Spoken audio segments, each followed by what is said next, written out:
Okay, it's 12 o'clock. I think we can get started. Hello, everybody. Welcome. My name is Fiona. I'm work with the GROW team. We are delighted to be bringing you this seminar today, part of our Mental Health Awareness Week webinars taking place throughout the whole week. We're halfway through. We've been delighted with the response, so it's lovely to see you all. If you've got any questions, then feel free to use the chat button. I will be asking some questions myself on behalf of Edmond, so we'll be using the polling, so you just need to click on that. It's quite easy, so there shouldn't be any problems, but if you have any additional questions, please do ask. And if you want to have a look at any of the other webinars we've got Thursdays and Fridays, have a look on our website, grow.co.nz. Okay, so without further ado, I think I shall hand you over to Edmond. Thank you, Edmond. Hi, Fiona. Thank you very much. Hi, everybody. I'm not quite sure how many are here, but I'm really pleased for everybody who's shown up. We have a short period of time today, and what I'm going to be talking about is one of the fundamental building blocks of mental health. And it's something that we've been talking about, our society's been talking about over the last 5 years a great deal. It's about resilience. And we'll talk a little bit about some definitions. And the thing I'm most interested in is what are the differences between people who are extremely resilient and those who are less resilient? Sometimes people think it's a matter of character, but I don't believe that. I believe it's a matter of behavior. So we'll talk a little bit about that. It's especially relevant when we think about resilient. Usually the research looks at, okay, 3 different aspects of where we need to be resilient. One is when we're under a tremendous amount of stress.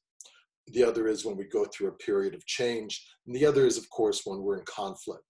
And conflicts can be external with the surrounding environment, with other people, or to be honest, they could be with ourselves. There's a tremendous amount of conflict internally. Recently, obviously, something we've all shared is the whole COVID-19 thing. So in addition to stress, change, and conflict, I'm thinking in terms of weird times. We as a country and as a world population are going through something very, very different than we've gone through before. There have been pandemics before, horrible ones, but at the same time, here's something where we get to see what everybody else is doing. And we get to kind of calibrate what we're doing against others. So in addition to change, stress, and conflict, we're including weird times. So what my specialty is, and I'll talk a little about this, is I'm most interested in mental skills. And again, the reason I use mental skills rather than performance psychology is we recognize that a skill is something that can be learned. A skill is something, if you don't have a skill, if you take some time and explore it and are shown it and invest some energy, you can learn some skills. And so that's kind of what I'm the most interested with as far as resilience. Over the last 3 years, I'm in Hawke's Bay, I live in Napier. Over the last 3 years, I've worked with Health Hawke's Bay around developing a resilience program for kids. And we've been in most of the high schools in the region. We developed a 4-module program that literally teaches specific resilience skills to teenagers. And we're publishing some research and we're looking at the outcomes. And we've been very pleased with this. So here's some things we know.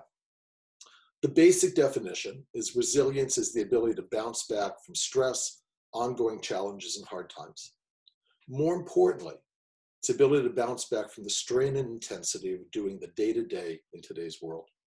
Although we have, and if you look at all the research involving stress, although we have more access to technology, we can Zoom, we have instant access to everything, people now are under more stress than they ever were.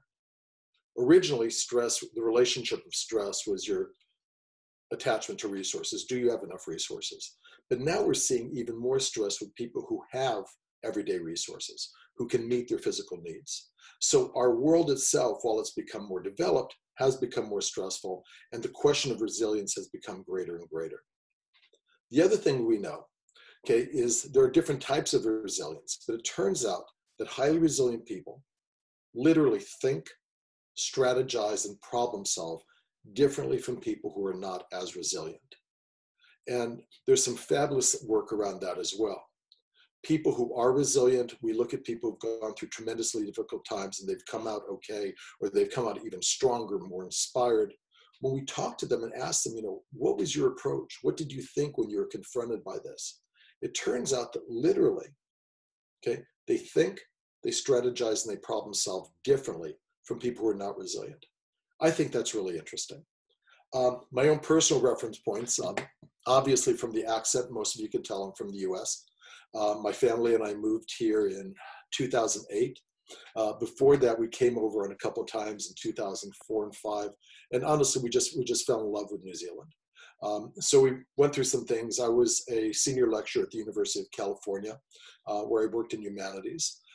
And so what I've always done is focused on the psychological aspects of performance. The program I look at, and how we think about resilience, and I think about resilience, has 5 different reference points. One is we look at what we do in crisis management. How do organizations and systems and people train themselves to deal with a crisis? The second, we look at sports psychology, and that's where my home is. Sports psychology, they're all different kinds of ramifications, but if you literally look at sport, it's about competition. So the main thing about sports psychology, again, related to resilience, is how well do we function under pressure? How naturally can we interact in a stressful situation? And the goal of sport, right, if you work with different types of athletes, or if you've been an athlete, is to do well so you actually end up putting yourself in greater stress, greater pressure. So sports psychology is the ability to function well under pressure or function well in a stressful situation. We look at behavior and performance psychology, which is very similar to sports psychology. But behavior psychology, what we know, or what we believe, is that what you do affects how you feel. I have a little experiment. Normally I do this in groups and it's kind of funny, but you may want to do it on your own. It sounds silly, but if you're going to do it, you're all muted, so you could do it without making sound, but you're going to see something related to behavior psychology. I'm going to do this thing again, Fiona. Okay. So everybody, if you're feeling brave enough, I want you to repeat after me. I suck. Okay, go ahead and say it. I'll assume you said it. One more time. I suck. Okay. I suck. Okay, wait. Now, repeat after me. Yay me. Yay me. One more time. You got to say it out loud. Yay me.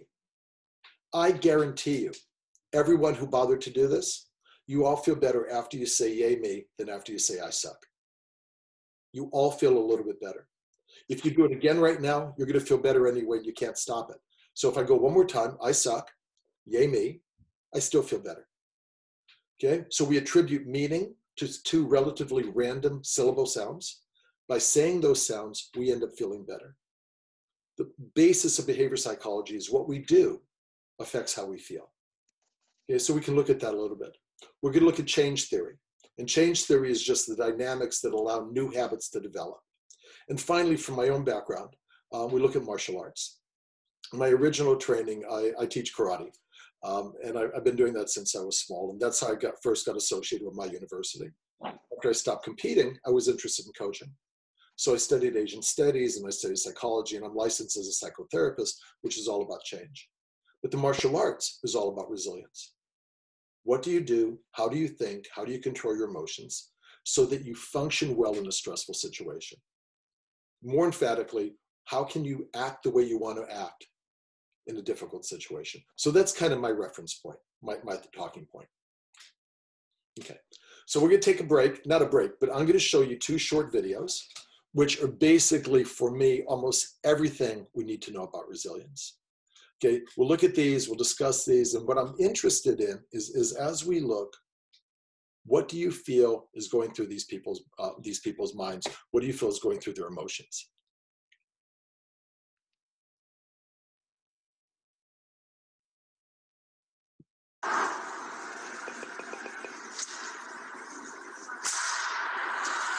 The 600-meter underway. Heather Donald in Minnesota finished second. Okay, let me stop it. We're looking at the 3rd girl, the girl in the 3rd lane. You'll see her, she's 3rd.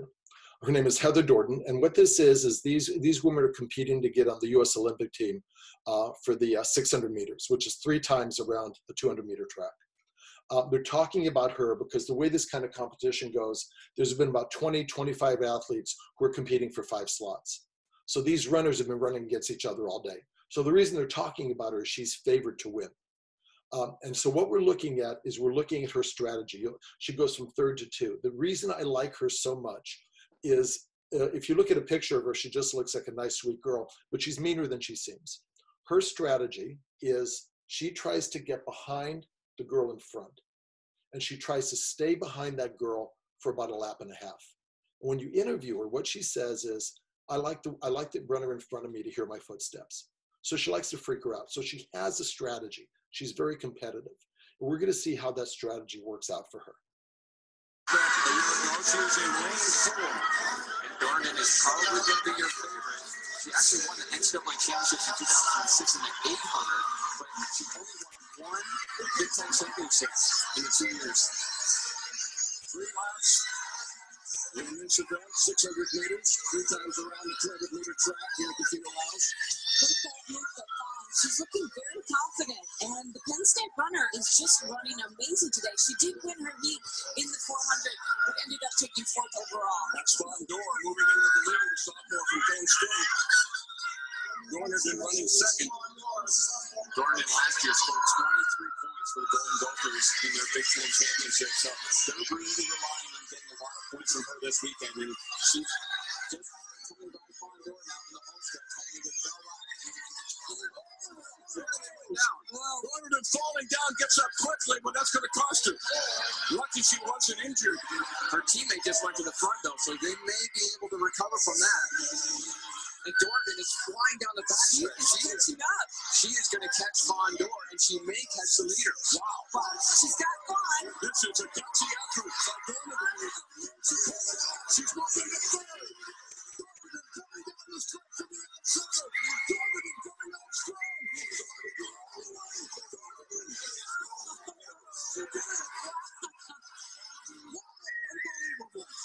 That is amazing. To fall in a 600, I mean, this is basically a sprint. I mean, this is an extended.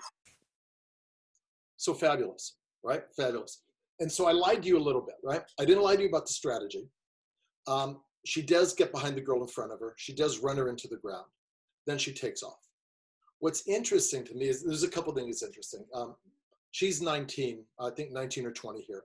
If you know anything about sports or involved in sports, you know to get to this level involves her entire family, right? They go to track meets, they have trainers. It's a group effort. This is her chance to get to the Olympics. Everything's at risk. What's fabulous to me in terms of resilience is not that she fell down, not even that she won. What's fabulous to me is how little time she spends laying on the ground, hitting the ground, or being angry. Basically what she does, she falls, she bounces on her face, and she jumps up. The interesting aspect of resilience is what went on in her head during that period of time. Nobody would have blamed her if she stayed there, if she looked at the audience, if she hit the ground, if she swore, if she stayed an extra couple of seconds. Nobody would have blamed her if she just walked off and talked to her coach. What's fabulous about her, and again, it's so cool that she did that, but most fabulous to me is the fact that somehow she was able to maintain her goal but change her strategy. We talk about that in terms of resilience. Okay, she didn't lose sight of the strategy. She didn't get overwhelmed at 18, 19. The number one emotion you feel most of the time is embarrassment, right? Because everybody's looking at you. She didn't waste her time with that. So that's interesting. Okay, let me show you one other one, which is a different kind of resilience. And then we'll talk about what we see. Okay, this is a different kind of resilience. It's about learning. Okay. Can everybody see that? We're good? Okay, this is a family. This boy is learning a skill. Hold on to the vine. See, that didn't hurt, did it? No. See, you look so funny. Now, the people you hear behind him is his family and his mother. Okay? I was trying the whole time. Yes, I'm gonna need a ball. Right? Do it.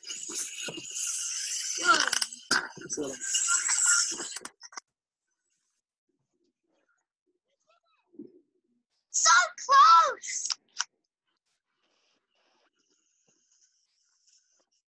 I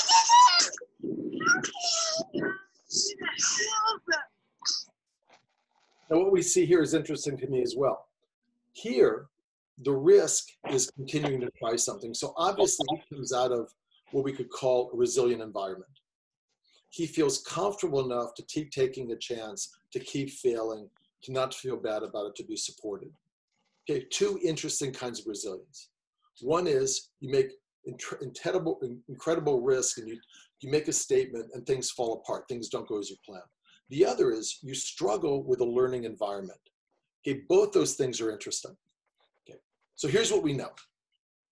If we're thinking in terms of resilience, the most effective models for resilience involve these four aspects.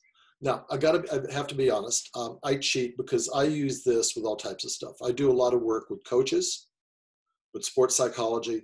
It's the same model, except in the middle, instead of resilience, it says performance. Okay, I do a lot of work with managers and businesses around developing effective teams.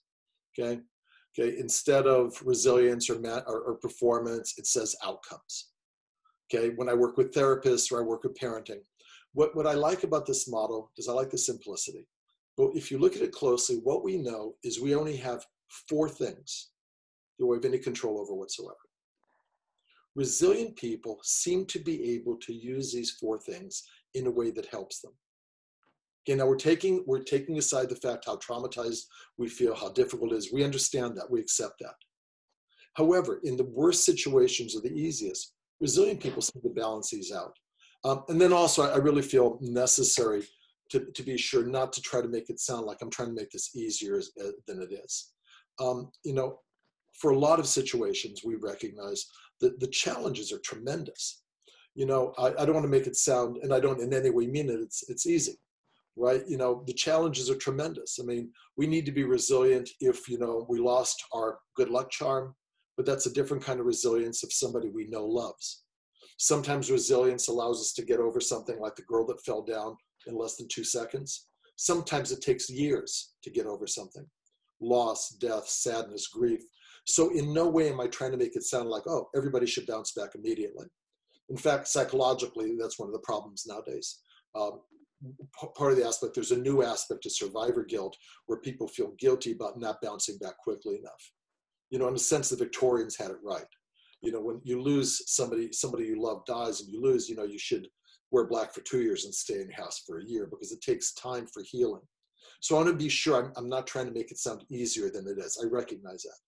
However, the principle and the model seems to be the same. We have 4 things that help us or 4 things that hurt us. One is how we think about the situation and how we think about ourselves. So our thoughts either work for us or against us. The other is our actions. What we literally do either works for us or against us, right? I have a big, something important in front of me, something I got to deal with, okay, based on my habits or my personality. Do I get some sleep? Do I have a good breakfast? Or because I'm so nervous, do I drink a bottle of whiskey, right? Our actions either help us or hurt us. Still dealing with the same amount of stress. If we go across to the other side, our feelings, our emotions, either help us or hurt us. And then finally, our relationships, how we interact with others, either helps us or hurts us. So, and people who are resilient, if you look at my 2 kind of little quick example, the girl who fell and got up, or the little boy who kept learning a skill, we have to think, when she fell down, what was the first thing she thought? What was the first thing she did? Okay, how did she feel and what did she do with those feelings? How did she interact with others? Now, what's interesting, as I said, I'm from the US, and I don't know if any of you watching this or watching the world stage, you know, I look at what's happening and it's sad. You look at the comparison of what's happening in the US just around COVID-19 compared to what's happening here. Okay, and again, this isn't about politics, but really, really interesting. This is all about coaching. It's about motivation. It's about being resilient. When the COVID-19 first happened here, and I use this as an example all the time, when our coach or our mentor, or however you want to describe it, our prime minister came out, okay, she accessed these 4 things. First thing she talked about, if you remember the press conference, if you saw it, this is the situation. There's a pandemic. It's potentially very dangerous. Here's the science guy. She pointed to the doctor standing next to her. They talked about as much of the facts as they knew at the time. Thoughts. This is our situation. Then she went, if you go to the right, okay, she went to actions. Because of this situation, we have decided to go into a lockdown. and we're going to have a stronger lockdown now than most places. Then she went across to the other side to about feelings. This is going to be difficult. A lot of us are going to be unhappy. We're going to be scared. We're going to be angry. It's going to be frustrating. And then she went down to the bottom. We're a team of 5 million. Whether she intended it or not, to get the outcome she wanted and help people feel resilient, she accessed all 4 of these things. Turns out that people who are resilient have a strategy of dealing with this. Okay, Fiona, have they seen the survey? Can you hear me? I'll send out the launch. I'll launch the poll now. Okay, we're gonna have a little survey. I'd like you to check it out. Okay, well, let's do it this way. Let's do it this way. Turn it off for a second. Is it too late? I can end it, but Go ahead and end it. Go ahead and end it. Yeah. What I'd like to do is we'll do the survey afterwards. If you can just turn this off. Okay, I can relaunch. Yeah. Yeah, hold on for a second. What I'd like to do first is, can you get it so I can't see this? Can you just turn that entirely off? Turn off. Here we go. Got it. I did it myself. Okay. Here's what I'd like to do. We're going to go into little breakout sessions. There's a lot of us out there. We're in random groups. I believe we're going to put you in groups of 8. Okay. What I would like you to do is, before we send the survey out, we'll do the survey at the end. I would like you to think in terms of how resilient you are. Now, you don't know the people you're talking about. You can be very, very direct. And here's more importantly, I would like you to discuss quickly, and we're not going to have much time. Okay, where is your resilience the most challenged? Where have you felt the most stress recently? Where do you wish you were more resilient? Okay, and I'll give you some categories. Is it your work? Is it your personal relationships? Is it your emotions? Or is it the way that you think? Okay, so you're going to think in terms of how resilient you are.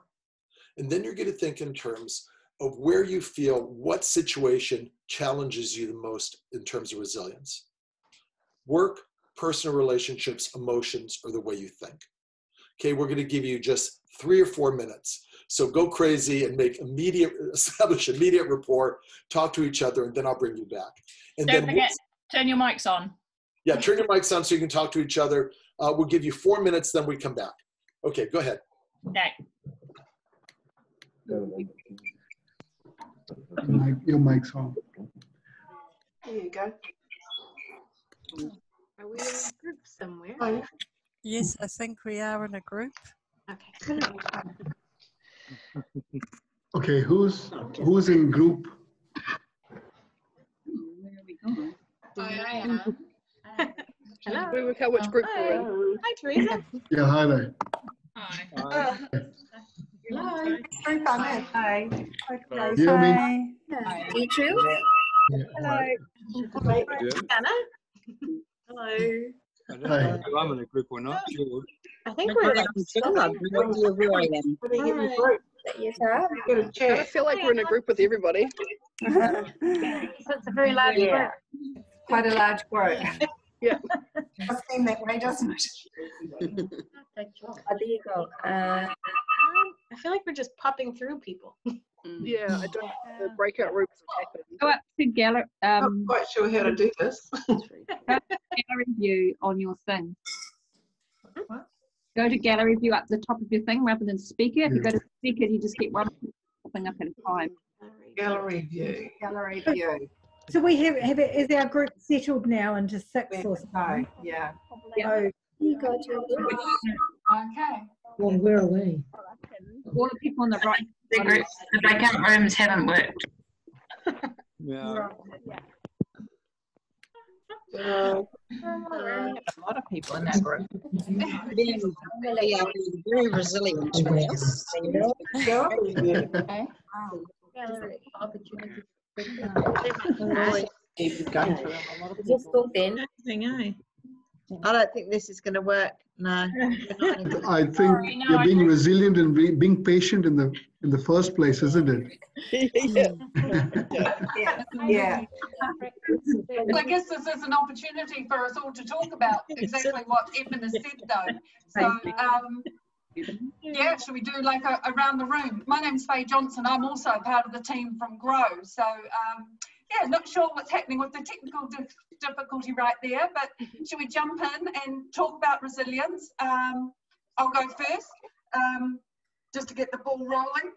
In relation to the challenges I have, certainly my resilience is tested when it comes to my work environment, and that's just handling the volume and the strategies that I need to put in place to sort of manage things perhaps a little bit better going forward.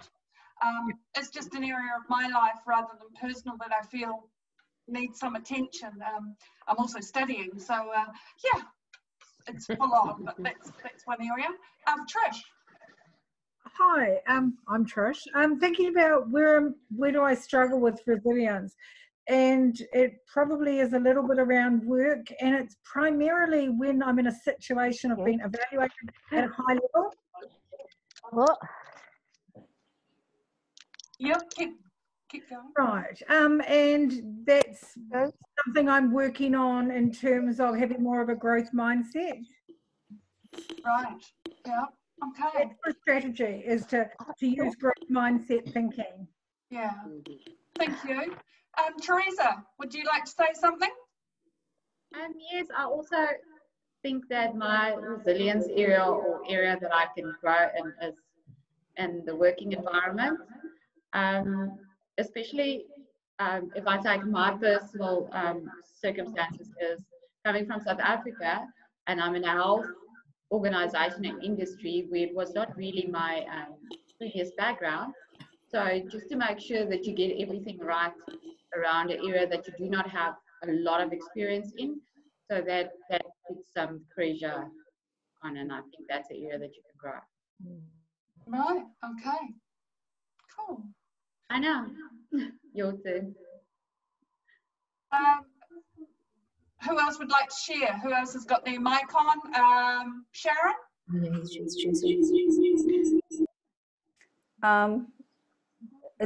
Am I the only Sharon? Yes, yeah. Okay, I think it all depends on where the person is at. For example, if I were still at work, and I think that I would, well, at the moment I'm not working, but if I were, I mean, I worked before, then I think my personal relationships will affect almost every area of my life. So it affects my emotions and also the way I think. So if I sort of kind of the relationship bit, I think I would have a better balance at work, or I would be able to manage my emotions and the way I think about it. It's almost like a circle, like, yeah. Definitely, yeah, I agree with that. I can see two gentlemen, but your name is S13422. Yeah, that's my staff member, Faye. My name's Josh, and this is Lionel sitting next to me. So I'll let Lionel speak because he has to say something. I like what Sharon said. I think it would be good to have a good balance in building resilience. I tend to overthink a lot, so to build resilience on my thoughts would probably be more of a challenge for me. But yeah, I think if you just build a steady all-round resilience on a stable sort of resilience, then yeah, I can understand where Lionel's coming from, because I facilitate groups for men, and dealing with the inner voice and the negativity that many of our men experience in the course of life. And being resilient is one of the main factors where slipping back into addictive pathways has been their destructive element. Right. So it's a whole, for me personally, resilience is sitting at 8 most times, and it's challenged at work because I facilitate groups throughout the day.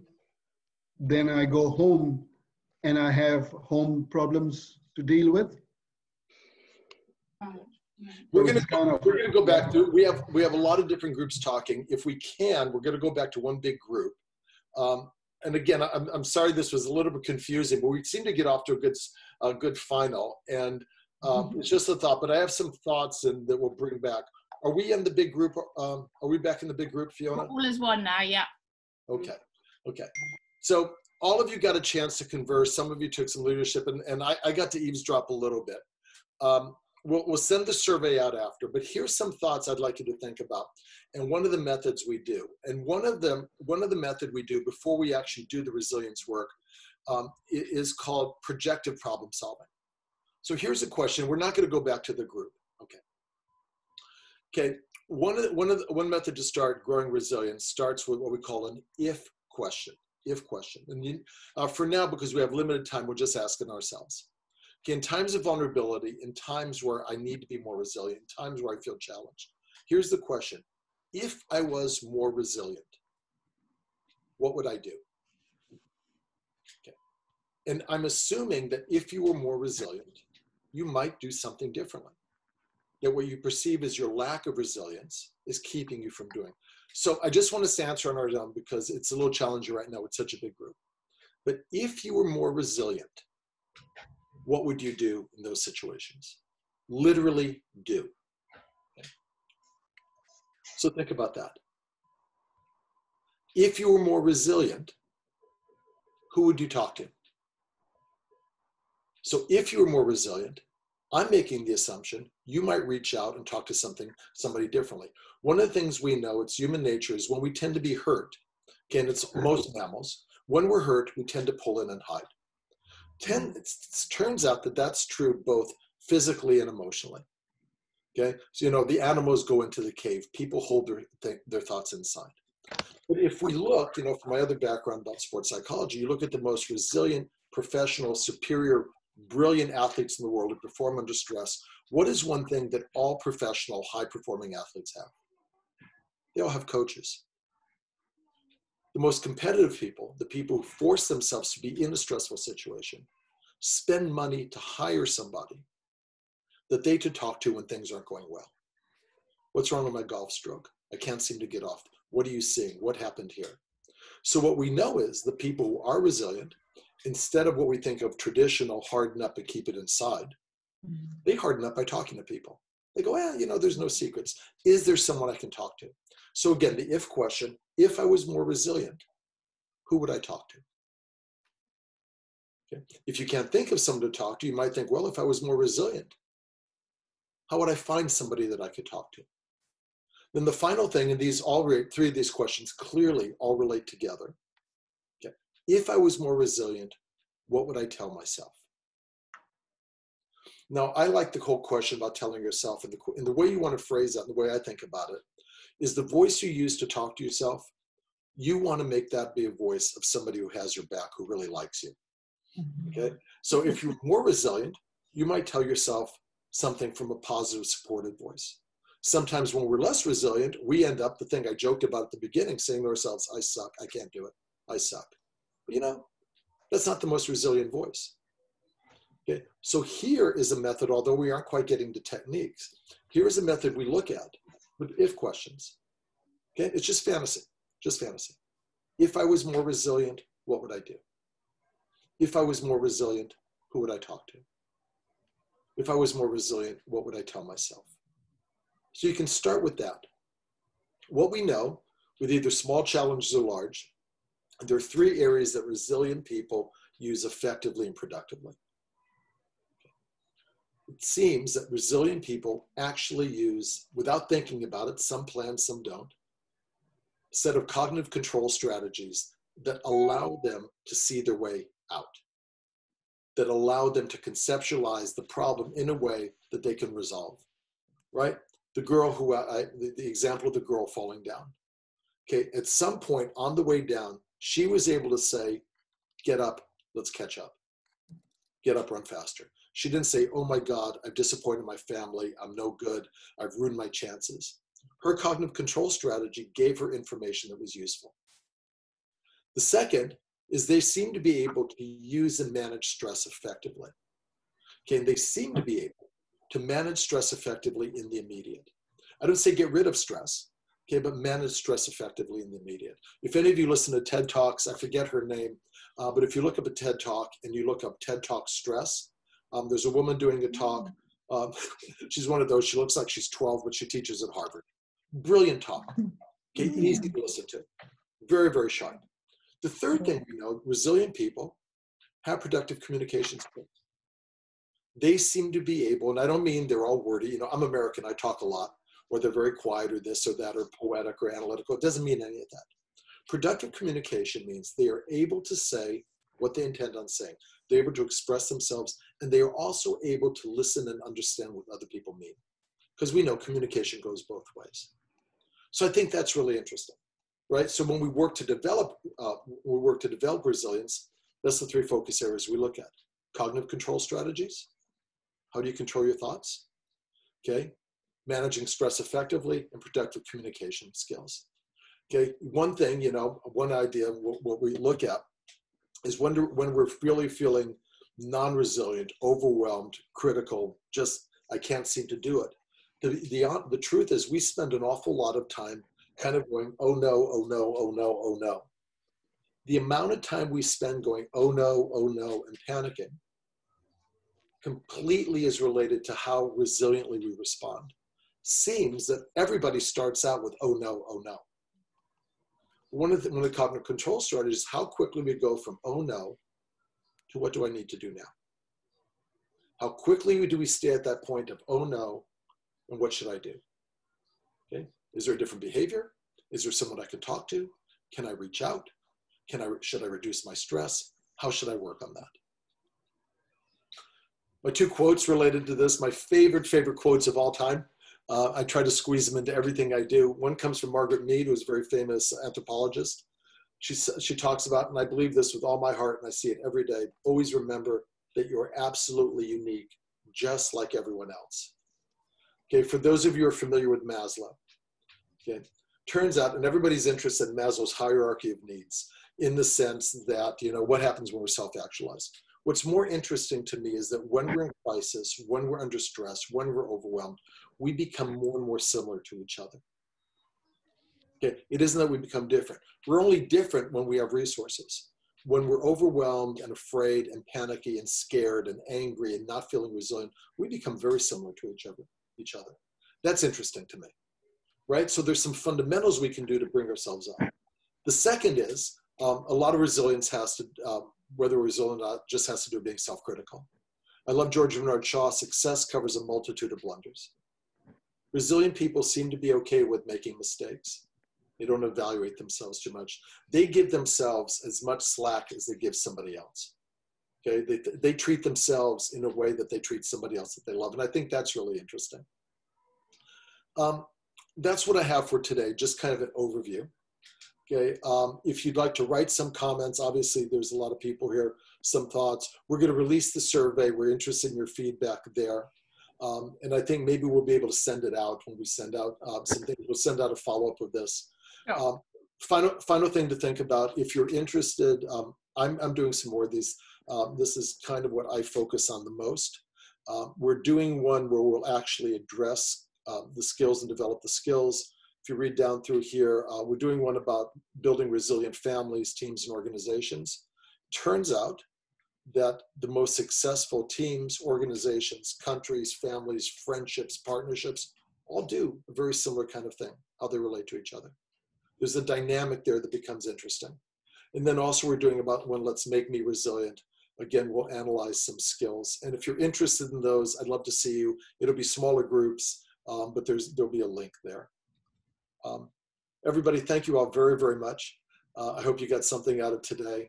There'll be an email when we send this information out to you. It'll be my email. I'm happy for you to write to me if you'd like. There's a lot of you here, but we could maybe do something. But I appreciate it all very much. I'd like to thank Ro very much for putting these things on. Thank you, Edmond. I will collect some of the comments and I'll pass them on to you. And yes, you'll all be receiving an email after the event with any handouts and any further information. But thank you for participating. Okay, no worries. Thank you all very much. Bye-bye. Bye. Thank you. That was great. Really good. Loved it. That's good. Thank you. Bye-bye. Thank you.